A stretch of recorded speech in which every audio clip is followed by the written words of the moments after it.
Hoy damos comienzo a este podcast. Tenemos como invitado a Jesús Sánchez, pediatra del Hospital de Cruces, que trabaja en el área de hospitalización a domicilio y cuidados paliativos. Y espero haberte presentado bien, con los datos correctos. Si no, corrígeme, por favor, y tienes este espacio un poco para presentarte. Está bien, está así correcto. Empezamos bien. Muy bien. Pues, bueno, te había dicho antes fuera de cámara, ¿no?, que me hacía mucha ilusión entrevistarte, que hemos coincidido poquitas veces, pero las poquitas veces que hemos coincidido, bueno, he sentido, ¿no?, que eres una persona valiosa a nivel profesional, pero también con esa pasión que la verdad es que desprendes e inspira.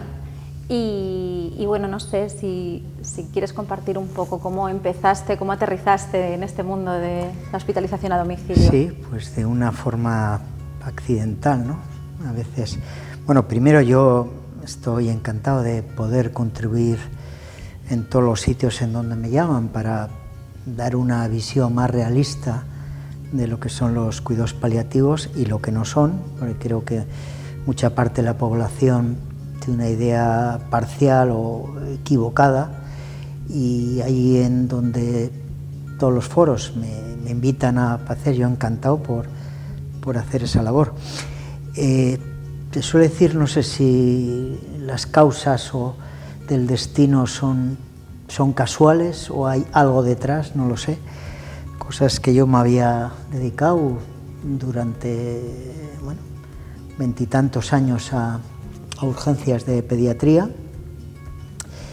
en el que se supone que la labor era salvar vidas y hacer cuando vienen accidentes, cuando vienen niños graves. Y bueno, pues por una cuestión personal, bueno, pues pensé que esa etapa de mi vida había estado a gusto, pero quería enfocarla a otra cosa. Hablé con la jefa de servicio y bueno, le dije que quería estar, si me podía acomodar en otra parte del servicio. En aquel entonces me decía que los sitios en las plantas, en consultas, estaban ocupadas y que bueno, pues que esperara. Y al de un mes más o menos me llamó porque se le había ocurrido montar una unidad de hospitalización a domicilio y se lo había ofrecido a otra persona. A la otra persona le parecía que era una labor peliaguda, dura, y entonces me dijo a mí si yo quería. Yo no tenía ninguna idea de hospitalización a domicilio, ni tenía ninguna idea de cuidados paliativos, pero bueno, empecé a informar, fui a varios sitios, contacté con varios sitios a nivel nacional que estaban ya funcionando. No había muchos centros, pero bueno, en concreto estuve en el Hospital Carlos Saya de Málaga y luego uno de los hospitales punteros, innovadores a los cuidados paliativos, que es el Hospital Niño Jesús de Madrid. Allí estuve con una persona que bueno, me marcó mucho, Ricardo Martino, que hoy en día es un referente no solamente a nivel nacional, sino a nivel internacional de los cuidados paliativos pediátricos. Entonces, con esas ideas vine aquí a Bilbao y bueno, pues organicé un poquito la unidad. Inicialmente estaba yo solo, había 2 enfermeras, pero que se dedicaban solo a la parte neonatal, sin ninguna otra experiencia, y bueno, poco a poco pues fuimos montando esto, aprendiendo. Luego se ha ido incorporando otra gente, alguna gente venía, estaba con nosotros un tiempo y luego volvía, y bueno, pues ahora hace año y pico las 2 enfermeras con las que empezamos el proyecto, que ya después de todo eso pues ya habíamos cogido un recorrido, se jubilaron y han entrado, bueno, pues hace un año y pico y 6 meses otras 2 enfermeras que tampoco tenían ninguna formación previa, pero que han venido con mucho interés, mucha voluntad, y lo están haciendo bien. Y luego hay otro compañero que en su día fue intensivista, también le pasó como a mí, que quería cambiar un poco de ámbito, Y bueno, yo le comenté porque bueno, yo le conocía y sabía que es una persona que además de conocimientos teóricos, científicos, de aparataje, pues tiene una forma de ser que contempla la humanización, el contacto personal como una cosa importante en su profesión. Entonces, desde hace 5 o 6 años estamos los dos y bueno, definitivamente compartimos esa visión de no solamente del trabajo que hacemos, sino de la vida en general, que aparte de las cuestiones técnicas, sanitarias, pues abarcan otros aspectos que para nosotros es muy importante, que son las relaciones humanas, ¿no? El trato con la gente, el acompañamiento, el estar ahí y ahí estamos. Claro, porque fíjate, te estaba escuchando y habías dicho, ¿no?, la humanización. Quizás es un área en el que el eje central, ¿no?, quizás la parte vertebral de la labor que hacéis es esa, ¿no?, la humanización, la empatía, la escucha, el estar con el paciente con una presencia importante, ¿no? Sí, yo creo que afortunadamente se avanza mucho y se sigue avanzando.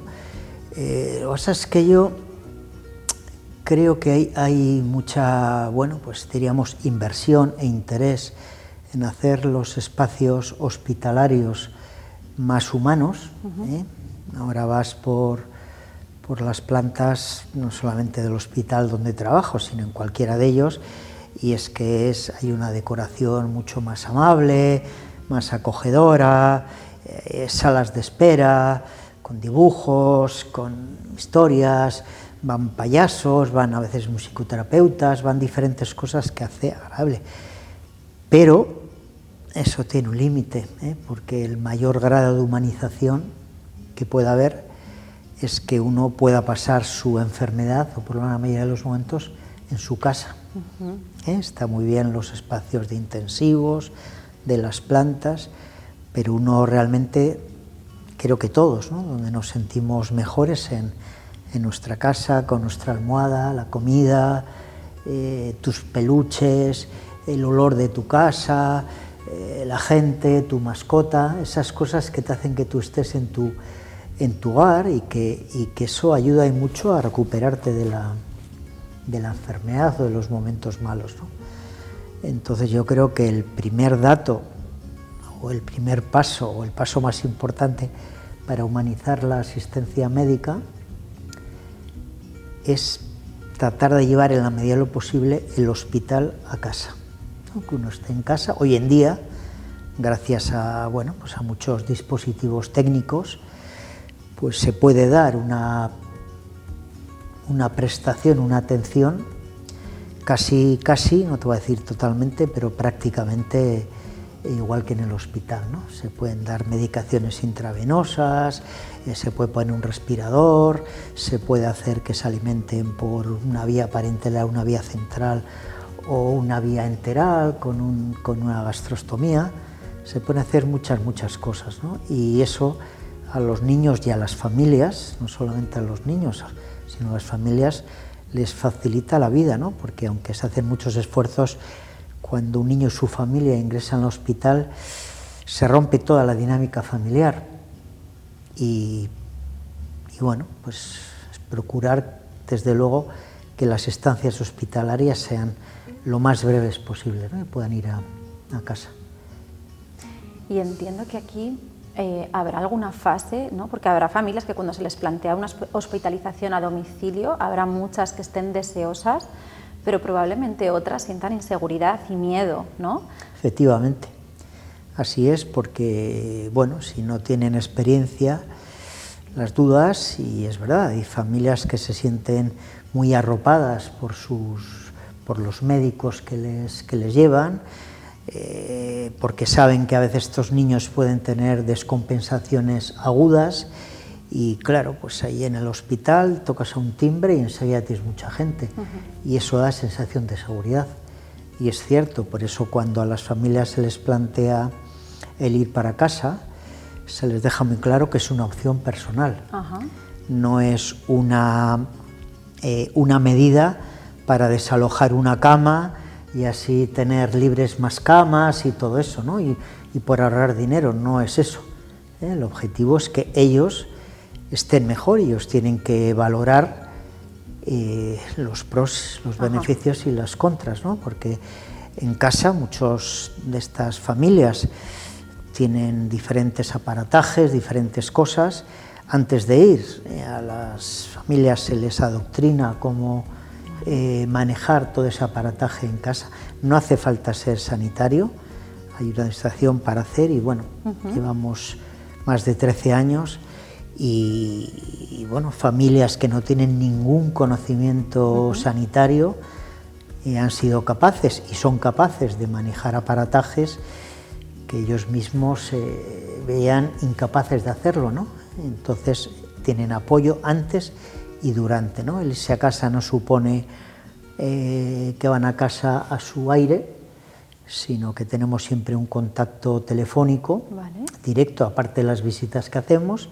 Si tienen dudas, pues les aclaramos, o si incluso hay algo, bueno, pues más que nos parece más importante, un criterio importante, facilitamos el transporte al hospital, ¿no? Pero es esa seguridad, te vas a casa, pero no solo, y ahí te las apañes. Y en todo este tiempo tengo que decir que a toda la gente que le hemos planteado el ir a casa, todos lo han aceptado, menos una familia, que precisamente lo que adujo fue que se sentían más seguros aquí, que sabían que lo mejor para su hijo era estar en casa, pero que ellos no se veían capaces. Y realmente era un caso que ellos no tenían que hacer gran cosa en comparación con otros, pero lo respetamos, no lo juzgamos nunca y no presionamos a las familias, queremos que se sientan tranquilas y seguras, ¿no? Si lo hacemos es para que se sienten mejor. Si el irse a casa va a suponer que se sientan peor, pues no tiene sentido. Claro. ¿Y ha habido alguna familia, algún caso que se haya arrepentido o que haya dicho que le haya sobrepasado la situación de la hospitalización a domicilio? De los que han ido, no. No. Sí hubo ese único caso. Que decidieron, pero sí que ha habido, bueno, sobre todo en los cuadros un poco ya final de vida, porque como antes te decía, nosotros en paliativos lo que trabajamos es por la vida, aunque pueda parecer una perogrullada, eso de que todos nos vamos a morir, pero es cierto, aunque no lo tenemos interiorizado, lo que no sabemos es cuándo, ¿no? Entonces nosotros siempre lo que decimos es que trabajamos por la vida. Una frase muy manida también es que no alargamos ni acortamos la vida, la tratamos de ensanchar. El tiempo que le quede a ese menor y a esa familia, que puedan vivir lo mejor posible, lo mejor posible, y trabajamos para ver cómo esa familia y ese menor pueden, aunque pueda parecer raro, disfrutar incluso de ese tiempo, ¿no? Las cosas que se pueden hacer. Entonces, en los casos de niños, como pueden ser, en este caso, con cardiopatías graves, pues una vez que salen de la intervención, bueno, la gran mayoría no se mueren, siempre se puede romper un punto, hacer cosas, una arritmia grave. Pero hoy en día, con toda la mejora de la cirugía, de las técnicas quirúrgicas, pues la verdad es que no se prevé una muerte a corto plazo. Pero el hecho de ir a casa, en vez de estar un tiempo después de salir de intensivos en la planta haciendo cosas, bueno, pues hay una opción de irse a casa, seguir un poco el control, que nosotros veamos, le hagamos algunas pruebas, algunas cosas que nos dicen los cardiólogos o los cirujanos, y pueden beneficiarse de eso, de la vida. Y entonces lo que sí tenemos, y es bastante habitual, y lo entendemos como parte del proceso, es que las familias que tienen menores que ya están un poco al final de la vida, que tienen una muerte en un tiempo sin precisar. Nosotros nunca hablamos de tiempo porque eso da mucha angustia, ¿no? Me quedan 5 semanas, 4 semanas, 3 semanas, 2 semanas. No sabemos. Tratamos de decir a las familias, no vamos a hablar de cuánto queda, ¿no? Sino que cada día vamos a hacer que merezca la pena todavía estar aquí y disfrutar antes de que ya dejemos de disfrutar de esa persona que se va a morir.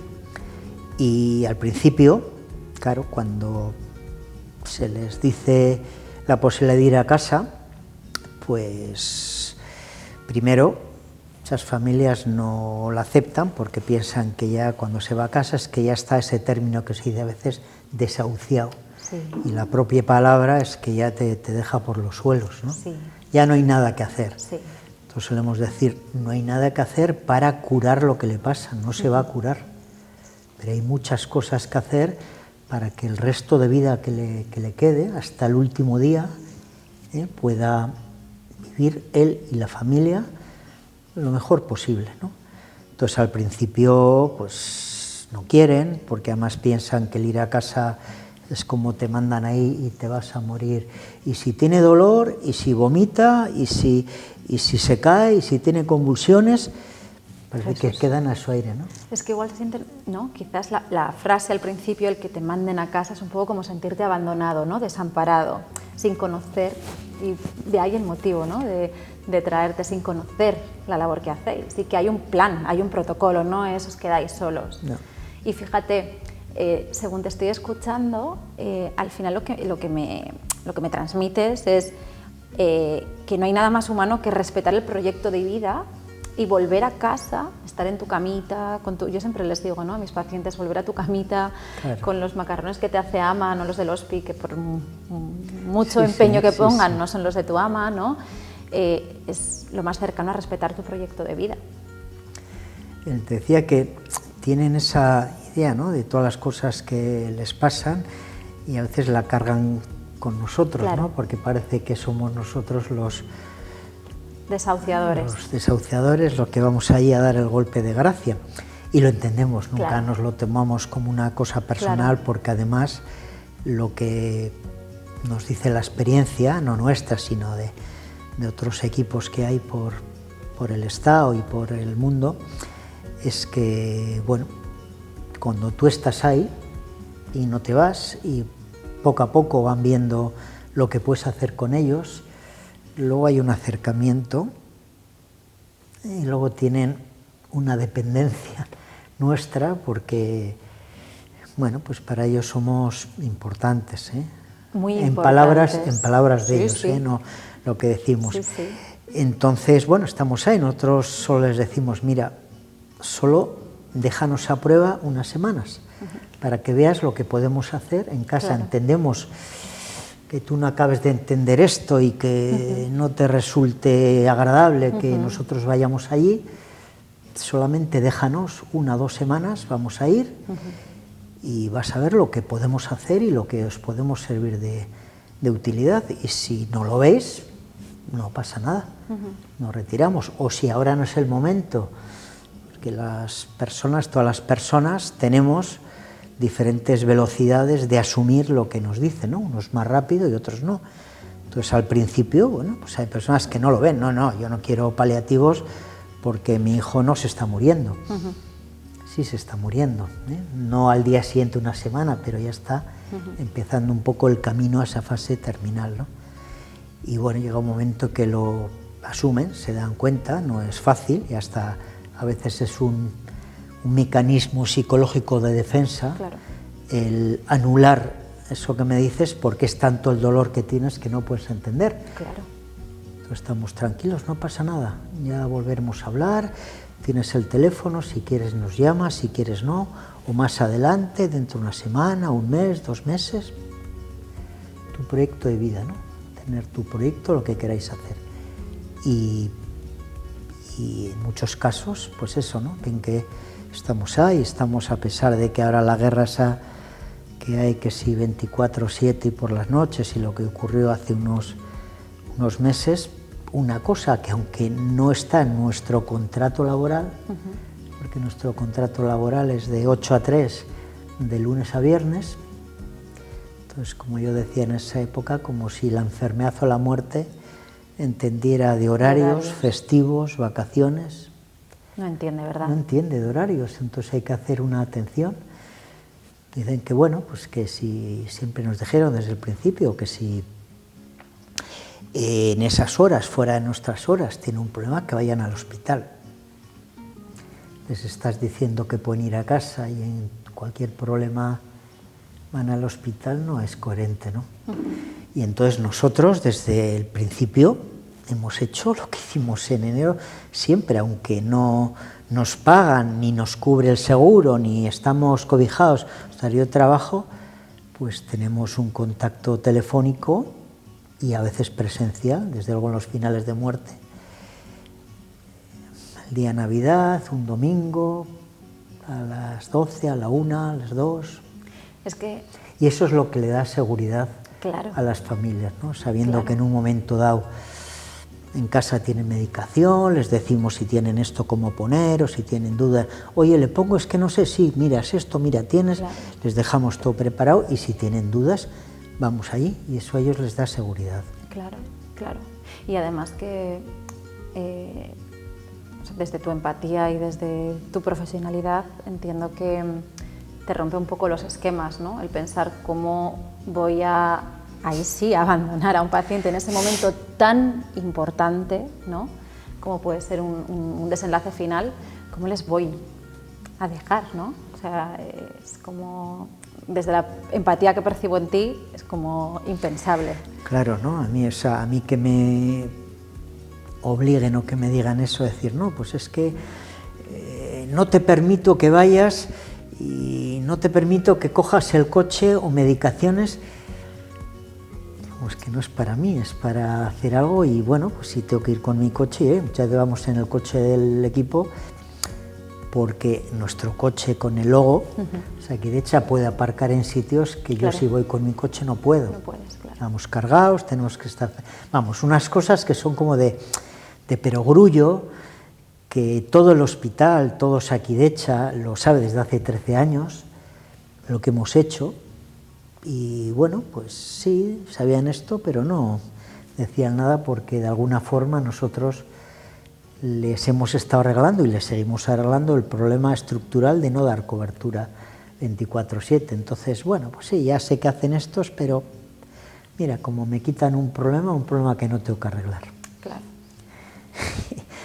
Entonces, bueno, pues bueno, esa es la historia, ¿no? Pero que hay muchas cosas, hay un servicio de atención telefónica, nos arean, que funciona muy bien, es gente que está muy informada, pero es que para transmitir un mensaje es diferente cuando dice el mismo mensaje una persona a la que no conoces que si lo digo yo. Claro. O lo dice Julio, o le dice Leti o Lara, ¿no? Las enfermeras o esto. Porque saben que conocemos el caso, saben que lo que hacemos es pensando lo mejor para ellos y se fían. Eso mismo que nosotros lo dejamos apuntado para que desde el Consejo Sanitario se lo digan si hay nosotros no podemos atender en ese momento y les decimos, mira, pues esto, aconseja lo otro, pero no es lo mismo, ¿no? Que lo hacen muy bien. Pero estás hablando con alguien en esos momentos de tensión, que te encuentras mal, pues es que escuchar una voz conocida hace mucho. Totalmente.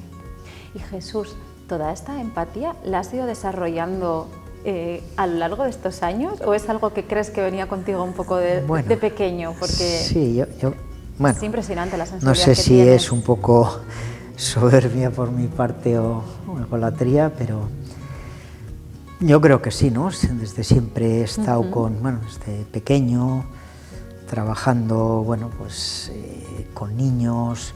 Yo jugaba, hacía deporte, luego entrenaba a otros niños pequeños de ese deporte, me metí en cosas de voluntariado cuando estudiaba con síndrome de Down. Cuando llegué a urgencias de pediatría, a mí me dedicaban, bueno, me ocupaba un poco de la parte un poco más humanística, temas de maltrato, temas de violencia, temas de comunicación, de relación, y bueno, siempre me ha gustado eso, ¿no? El contacto, la comunicación. Me gusta mucho hablar, observar, escuchar, observar a la gente, y bueno, pues esto ha sido un empujón, si cabe, un refuerzo a esas cosas, ¿no? Me siento afortunado por haber trabajado en esto, porque hay momentos emocionalmente duros, difíciles, porque hacemos muchos vínculos emocionales con los menores y las familias, claro. Pero luego tiene un feedback de las familias, ¿no? Del agradecimiento, de cómo valoran lo que les has ayudado en momentos muy difíciles para ellos, y eso te hace sentir bien, ¿no? Sí. Hombre, lo que estoy haciendo tiene un sentido, ¿no? Sí, tiene sentido, a veces está como sentido, ¿verdad? Es verdad que a mí también mucha gente me pregunta, qué duro lo que haces, y yo siempre pienso, no, tengo el trabajo más bonito del mundo, yo siempre lo digo, y la gente me mira así, digo, sí entiendo que suena raro desde fuera, pero al final, ¿no? La gente tiene como la perspectiva de trabajas con enfermedad, trabajas con cosas súper duras, pero lo que tú estabas diciendo, yo siempre digo, yo trabajo con vida, ¿no? Trabajo al final desde la vida, desde lo que se puede hacer con los ingredientes que tenemos. Yo siempre digo, con los ingredientes que tenemos, la mejor paella, que a veces no se necesitan los mejores ingredientes para hacer la mejor paella, ¿no? Sino muchos ingredientes de amor, ¿no? Y buena mano en la cocina. Eso dice Arguiñano también, que aparte de eso, las comidas hechas con amor se notan. Efectivamente, sí, yo soy muy fan de Arguiñano, sí. Es intangible, pero que se transmite. Y así es, y así es. Entonces, bueno, yo creo que es un poco eso, darle la vuelta, ¿no? Reformular un poco, ¿no? Lo que haces, lo que hacemos, yo desde otro campo, pero bueno, y al final es eso, ¿no? Acompañar con amor, con respeto, y fíjate, ¿no? Desde qué es lo que tú quieres hacer con esta situación que tienes, que al final es lo que planteáis, ¿no? Tienes la opción hospitalaria, pero realmente quieres ir a tu casa, podemos acompañarte de esta forma, ¿no? Que es, me parece una maravilla. ¿Quieres que insistamos en tratamientos pues que no tienen mucho sentido y que a veces hacen por hacer que hacemos, por no dar la sensación de que no rendimos y que no hacemos nada más? Sí. Bueno, eso que se llama, bueno, pues ahora otra línea y otra línea de tratamiento y otra. Y bueno, algunos padres quieren eso. Claro. Porque pocos médicos dan la opción, mira, hay esto, hay un ensayo clínico que no está probado que está así, pero otra opción, no hacer ningún tratamiento curativo. Ir a tratar síntomas, vivir, estar confortable, y es así. Bueno, hay gente que decide, los padres, no, yo quiero un ensayo, y aunque no esté probado, aunque se sepa que esto tiene, claro, las líneas de tratamiento, en los casos un poco oncológicos, pues hay primera línea, segunda línea, tercera. Ya. La primera línea es la que se ha demostrado que tiene más eficacia, menos efectos secundarios. Según vas yendo en líneas, tienen menos eficacia y más efectos secundarios, por eso son de segunda, tercera, cuarta línea, ¿no? ¿Hasta qué punto quieres seguir haciendo, no? Seguir sometiendo a cosas.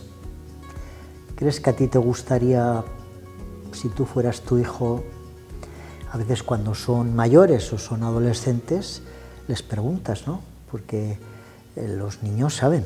Claro que sí. Saben que se muere. Bueno, y hoy en día, siempre desde siempre, yo he tenido casos o he convivido con niños de 3, 4, 5 años que son conscientes de que les está pasando algo malo, algo que no va bien, que iba hasta un tiempo bien, pero luego ya no va bien las cosas, aunque no lo digan con esa palabra, pero niños mayores y adolescentes se dan más cuenta porque, claro, no tienen más que entrar al doctor Google, meten las cosas y le dice porcentaje de supervivencia, efectos secundarios del tratamiento. Entonces lo saben. O sea, y es que pensar que que un chaval de 10, 12 años no va a entrar a internet cuando sabe el diagnóstico, Ya. pues es ponerse una venda en los ojos. Ya. Entonces, bueno, vamos a jugar a que él como niño no sabe que yo sé, y la familia lo mismo, ¿no? Que yo sé, que tú sabes, que no sabes, y entonces no se vive esa experiencia juntos, ¿no? Y es lo que dices, bueno, pues efectivamente esto es lo que hay estas vías, bueno, vamos a estar juntos y tratar de llevar esto juntos lo mejor posible, con nuestros días buenos, nuestros días malos, no es decir que vamos a estar felices, pero si hay un día que tenemos que llorar, pues lloramos juntos, no tú en tu cuarto y yo en el mío, ¿no? Y si tenemos que reír, pues reiremos juntos y buscaremos la forma de reír y pasárnoslo bien, hay tiempo para todo, ¿no? Entonces es un poco lo que tratamos de transmitir cuando hablamos de paliativos, ¿no? Trabajar por la vida y que el tiempo que le quede, porque parece también un tópico y que nadie se cree que sea cierto, pero es que es cierto, ¿no? Nadie piensa que mientras yo estoy cuidando a mi hijo que tiene una enfermedad crónica y que a lo mejor, bueno, puede morirse dentro de un mes, 6 meses, 1 año, 2 años, 10 años, como es el caso de enfermos neurológicos, paralíticos cerebrales, en ese tiempo, si yo, padre, no me muero antes. ¡Ay, qué bobada, qué exagerado! Es que no es exagerado. ¿Cuánta gente muere en la carretera todos los fines de semana? ¿Cuánta gente muere ya a partir de una cierta edad por un derrame, por estrés, por infartos, por suicidios? Y que a lo mejor estamos mirando de cuidar a este y a lo mejor, y no para agobiarte y vivirlo con dramatismo, sino para ser conscientes de que esta vida es perecedera y no sabemos cuándo, nadie, ¿no? No sabemos cuándo.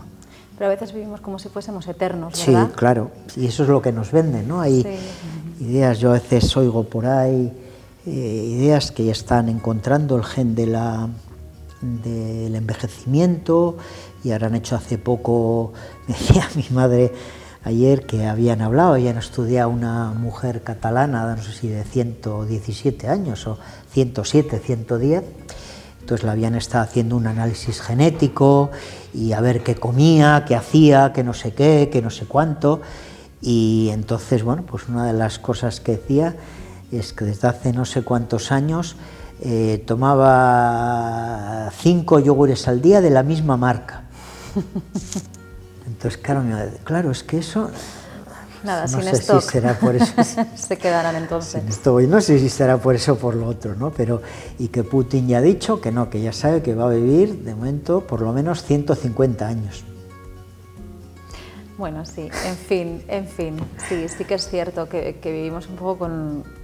Hay que vivir al día y disfrutar y celebrar que cada día, bueno, pues nos levantamos, estamos bien, tienes a tu pareja, a tus hijos, tienes un trabajo, tienes un sitio para ir a dormir, para comer, no estamos en guerra todavía. Que es mucho. O sea, hay muchas cosas para decir, ¿no? No solamente quedarnos con lo malo. Una pregunta. Para entrar en hospitalización a domicilio, ¿tienes que cumplir algunos requisitos? Quiero decir, ¿hay algunos criterios de entrada? ¿Nosotros como profesionales o como las paciente? familias? Sí, en este caso, ¿no? Por ejemplo, sí que hemos tenido algún caso, ¿no? De algún crío con cardiopatía, crío adolescente, sí, con cardiopatía congénita que ha estado con hospitalización a domicilio. ¿Qué criterios tienes que cumplir para entrar? Bueno, los criterios es que sea voluntario, ¿vale? Que los padres acepten. ¿Vale?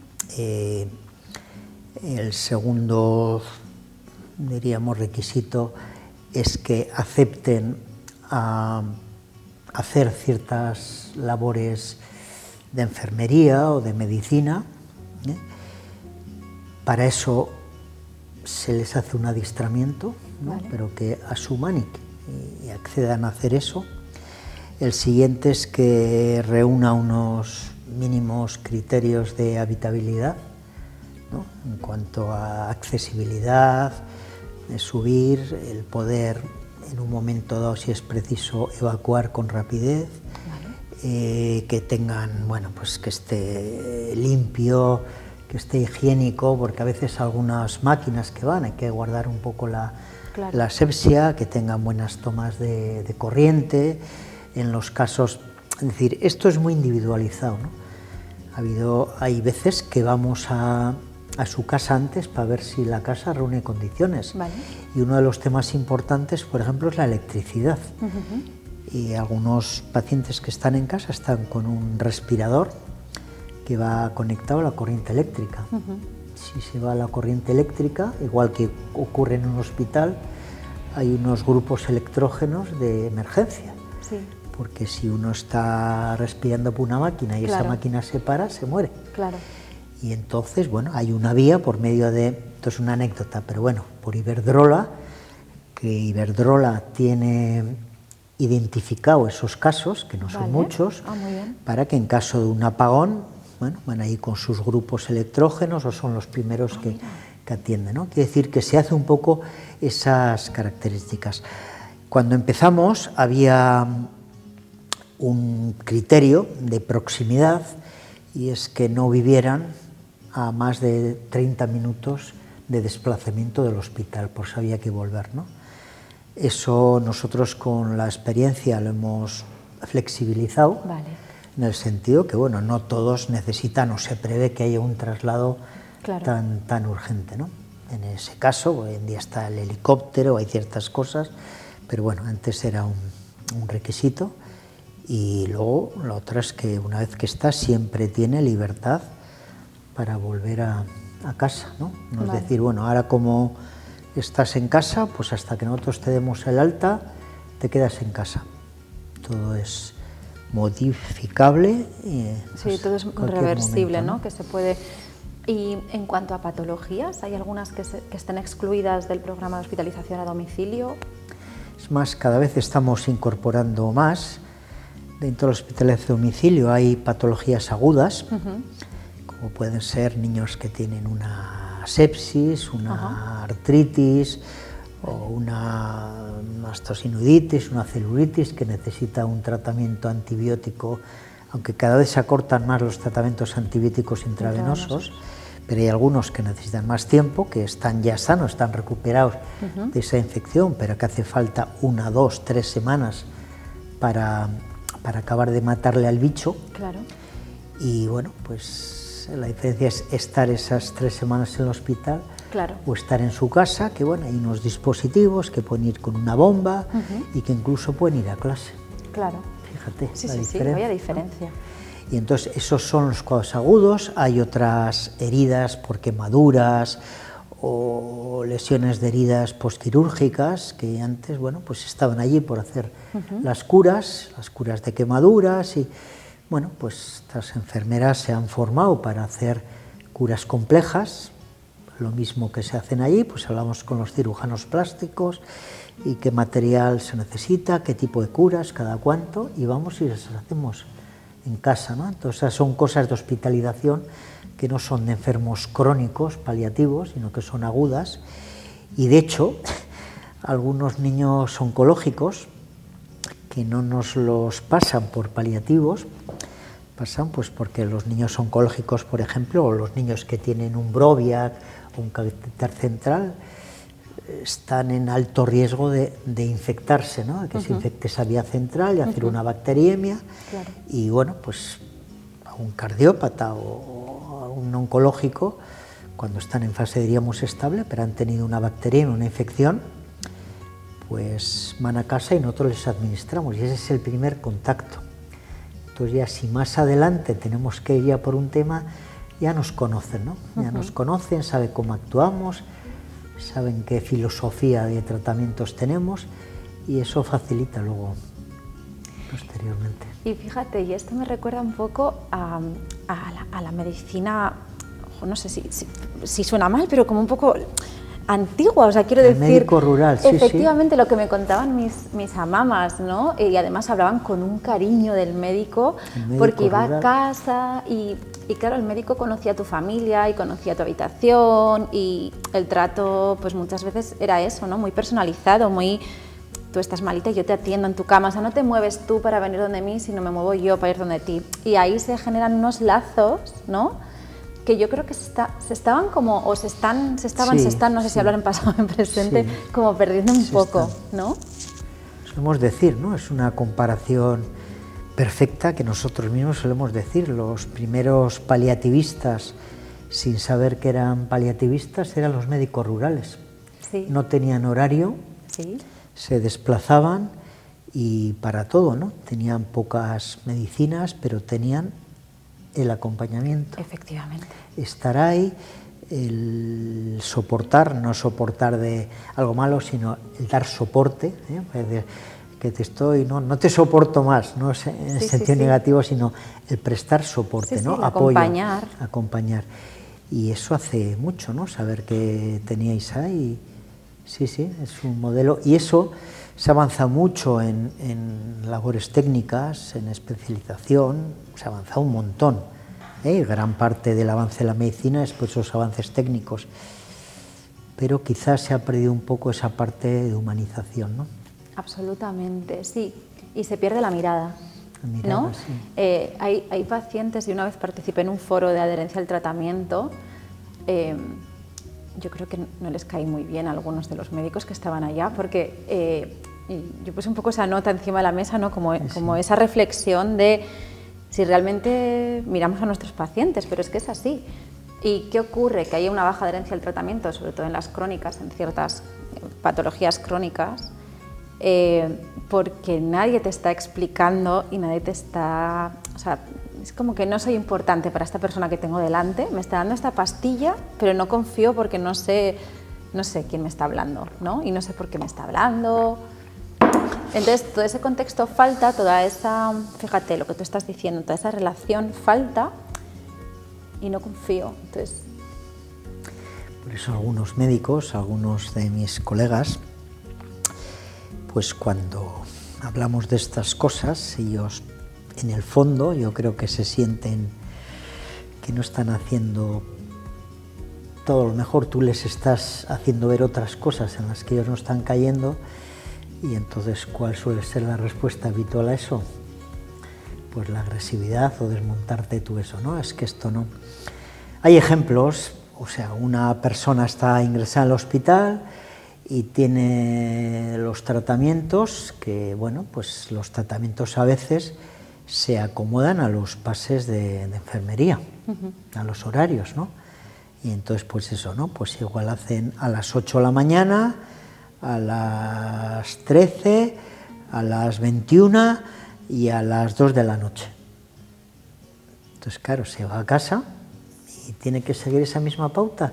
Si yo a las 8 estoy dormido, si yo a la 1 no he comido todavía, si yo a las 2 estoy dormido, y muchas veces no se ajusta, ¿no? A ver, ¿qué horario te viene bien, ¿no? Os viene bien por la dinámica. Y luego preguntar, pues mira, te doy esto, hay cápsulas, hay comprimidos, hay sobres para disolver o hay jarabes. ¿Tú qué prefieres? ¿Quién les pregunta? No, yo te pauto esto, y hay gente que tiene problemas de la leche mental, de tragar una pastilla o una cápsula y sin embargo con agua o sólido, y no se pregunta, ¿no? Porque tendemos, no digo que sean malas personas, ¿no? Pero que no has caído nunca lo importante que son esas chorraditas para la vida en casa. Efectivamente. ¿No? Y cómo te adecuas o cómo te lo pones. ¿Podemos retrasar o no retrasar ahora esta medicación antes? ¿O tú cómo prefieres? ¿Qué tipo de forma galénica prefieres, ¿no? A veces puede haber y otras veces no puede haber, pero por lo menos el hecho de preguntar. Y cuando lo haces, te das cuenta que las familias, los enfermos, te lo agradecen, porque como a veces no se les pregunta, cuando va alguien y dice, oye, ¿y tú qué piensas de este tratamiento? ¿Notas que te hace efecto? ¿O cuándo lo quieres tomar? ¿Qué preferirías? ¿Cómo te va bien? ¿qué opinas? Alguien me está preguntando, coño, el enfermo soy yo. Totalmente, claro, claro. Y yo a mis pacientes les digo, preguntad. Claro. Ya, pero es que se van a creer que lo que pregunto es una tontería. Pregunta, es tu salud, es tu corazón, es tu cuerpo, no es el de la persona que tienes delante, es que es el tuyo. Y la mayor o el mayor interesado o interesada en estar bien, ¿no? Es la propia persona que tiene la patología. Pero sí que es cierto que se tiene todavía el paternalismo, ¿no? Y a esa verticalidad.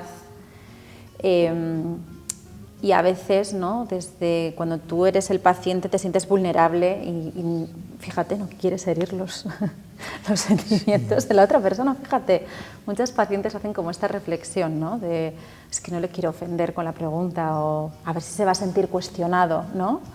Qué maravilla que nos cuestionen, ¿no? Claro. Nos hace pensar. Pues yo les digo, tú pregunta todo y no hay ninguna pregunta tonta, ninguna. Y no tengas vergüenza en preguntar, en hacer. O sea, que ese es nuestro trabajo. Y hay cosas, hablando de la humanización, se habla mucho de poner siempre, ¿no? Desde hace tiempo, poner al enfermo en el centro y a su familia, ¿no? Pero luego hay cosas que dices, bueno, no le pego, ¿no? ¿Cuántas veces entras en una habitación, entras sin llamar, sin pedir permiso para estar, porque tenemos licencia, claro, nosotros somos los dueños del hospital y entramos, ¿no?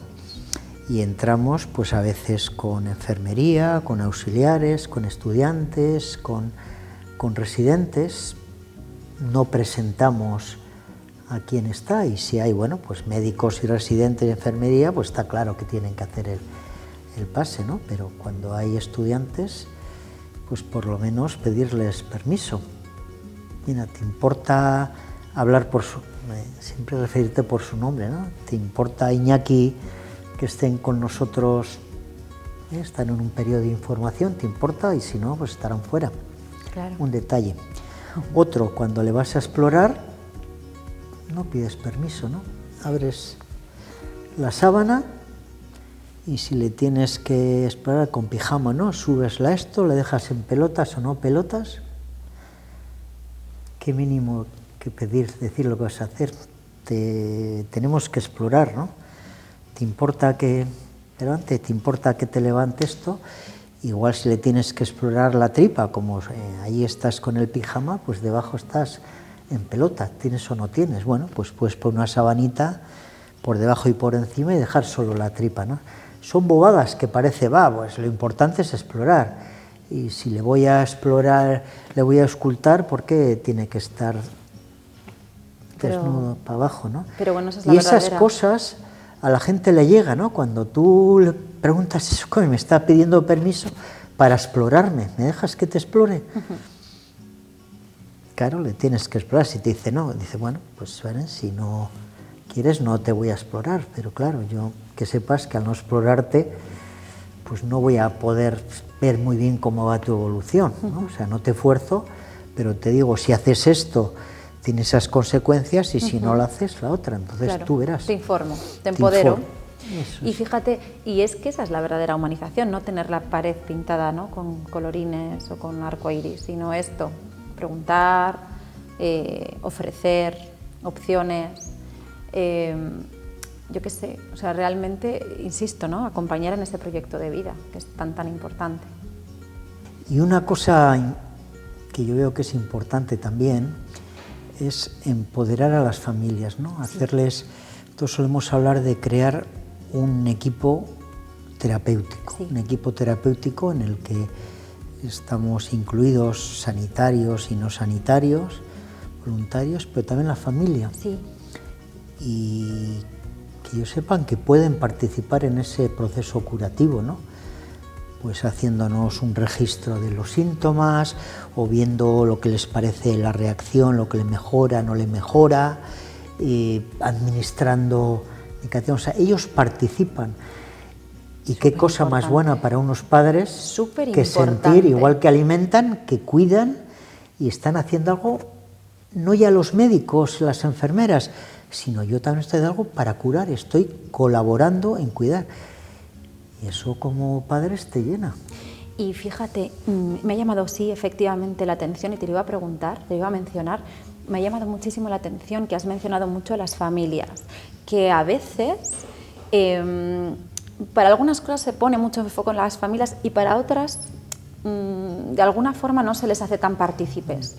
Y en esto especialmente, en los cuidados, porque al final cuando tu hijo o tu hija está viviendo un proceso X, ¿no?, de enfermedad, hay un sufrimiento impresionante por parte de las familias y se sienten incompetentes, se sienten como frustrados porque no saben cómo pueden ayudar más allá del acompañamiento, que es muchísimo, y el darles ese poder, ¿no? Claro, es impresionante porque al final se sienten como, pues eso, empoderados, poderosos y realmente agentes activos de ese proceso. Y creo que eso puede dar una paz que no está medida. El personal de enfermería trabaja mucho en educación sanitaria.